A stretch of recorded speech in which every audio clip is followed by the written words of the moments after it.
Le problème, c'est qu'Internet, c'est un lieu public, que certains maîtrisent beaucoup mieux que toi. Et du coup, sur Internet, tu peux sans le savoir devenir une cible pour tout un tas de chasseurs d'informations.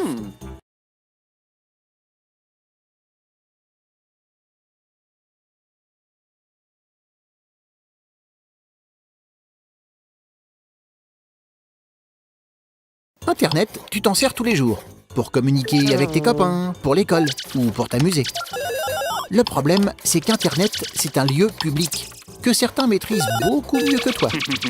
Et du coup, sur Internet, tu peux sans le savoir devenir une cible pour tout un tas de chasseurs d'informations. Mais pourquoi voudrait-on des infos sur toi? Il y a deux raisons possibles. Tout d'abord, il y a des entreprises qui veulent gagner de l'argent grâce à toi. Par exemple, tu envoies un mail sur un super jeu vidéo. Et en 10 minutes, toutes les pubs sur ton écran parlent de magasins de jeux.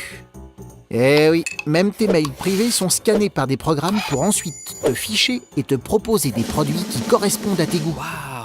C'est grave, on espionne tes conversations. Pareil avec les applications sur smartphone. En plus, elles te localisent pour plus de précision. Et tout ce que tu mets sur les réseaux sociaux ne t'appartient plus. Cela devient leur propriété. Mais il y a encore plus grave.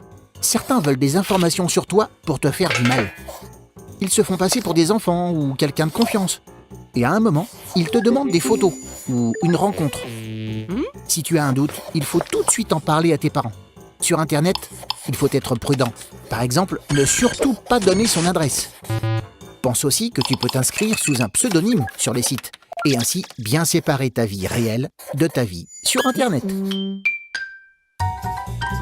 Tu te poses des questions? Internet, tu t'en sers tous les jours pour communiquer avec tes copains, pour l'école ou pour t'amuser. Le problème, c'est qu'Internet, c'est un lieu public, que certains maîtrisent beaucoup mieux que toi. Et du coup, sur Internet, tu peux sans le savoir devenir une cible pour tout un tas de chasseurs d'informations. Mais pourquoi voudrait-on des infos sur toi? Il y a deux raisons possibles. Tout d'abord, il y a des entreprises qui veulent gagner de l'argent grâce à toi.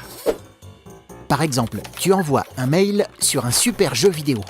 Et en 10 minutes, toutes les pubs sur ton écran parlent de magasins de jeux. Eh oui, même tes mails privés sont scannés par des programmes pour ensuite te ficher et te proposer des produits qui correspondent à tes goûts. C'est grave, on espionne tes conversations. Pareil avec les applications sur smartphone. En plus, elles te localisent pour plus de précision. Et tout ce que tu mets sur les réseaux sociaux ne t'appartient plus. Cela devient leur propriété. Mais il y a encore plus grave. Certains veulent des informations sur toi pour te faire du mal. Ils se font passer pour des enfants ou quelqu'un de confiance. Et à un moment, ils te demandent des photos ou une rencontre. Si tu as un doute, il faut tout de suite en parler à tes parents. Sur Internet, il faut être prudent. Par exemple, ne surtout pas donner son adresse. Pense aussi que tu peux t'inscrire sous un pseudonyme sur les sites et ainsi bien séparer ta vie réelle de ta vie sur Internet. Tu te poses des questions? Internet, tu t'en sers tous les jours pour communiquer avec tes copains, pour l'école ou pour t'amuser. Le problème, c'est qu'Internet, c'est un lieu public, que certains maîtrisent beaucoup mieux que toi. Et du coup, sur Internet, tu peux sans le savoir devenir une cible pour tout un tas de chasseurs d'informations. Mais pourquoi voudrait-on des infos sur toi? Il y a deux raisons possibles. Tout d'abord, il y a des entreprises qui veulent gagner de l'argent grâce à toi. Par exemple, tu envoies un mail sur un super jeu vidéo. Et en 10 minutes, toutes les pubs sur ton écran parlent de magasins de jeux.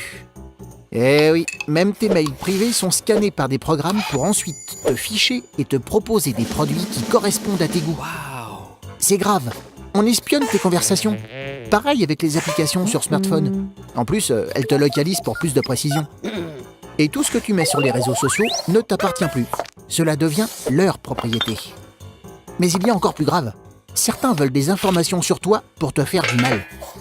Ils se font passer pour des enfants ou quelqu'un de confiance. Et à un moment, ils te demandent des photos ou une rencontre. Si tu as un doute, il faut tout de suite en parler à tes parents. Sur Internet, il faut être prudent. Par exemple, ne surtout pas donner son adresse. Pense aussi que tu peux t'inscrire sous un pseudonyme sur les sites et ainsi bien séparer ta vie réelle de ta vie sur Internet. Tu te poses des questions? On y répond.